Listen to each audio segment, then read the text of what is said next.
Back here at home, the presidents of Harvard, MIT, and the University of Pennsylvania are under fire for their responses on how to handle calls for Jewish genocide on campus. Well, tonight, second gentleman Doug Emhoff, who is the first Jewish spouse of an American president or vice president, speaking at the National Menorah Lighting, just said, quote, "The lack of moral clarity is simply unacceptable." CBS's Nikole Killion reports the backlash is also coming from school donors and elected officials. Tonight, the presidents of Harvard, University of Pennsylvania, and MIT facing a tough grade after this question was posed to them at a House education hearing this week on anti-Semitism. Does calling for the genocide of Jews violate MIT's code of conduct or rules regarding bullying and harassment? Yes or no? If targeted at individuals, not making public statements.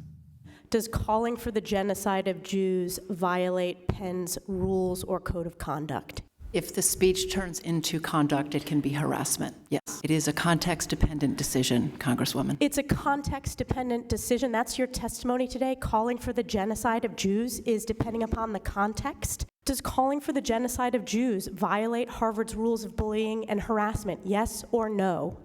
It can be, depending on the context. It does not depend on the context. The answer is yes, and this is why you should resign. These are unacceptable answers across the board. Today, New York Republican Elise Stefanik announced a congressional investigation with subpoena power into the universities, which are facing widespread condemnation. Business leaders like Pfizer CEO called it one of the most despicable moments in the history of U.S. academia. Hedge fund manager Bill Ackman said they must all resign in disgrace. I want to be clear. A call for genocide of Jewish people is threatening, deeply so.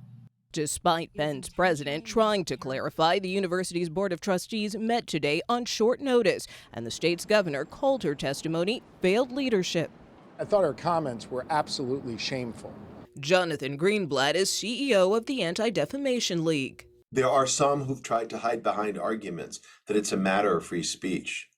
But I'm sorry, freedom of speech is not the freedom to slander people because of their ethnicity. A University of Pennsylvania official tells CBS News there is no board plan for an imminent change in leadership. But according to a source close to the Penn trustees, there are likely to be conversations with the board and Penn President Magill about her future in the coming days. Norah? Nikole Killion with all that new information. Thank you very much.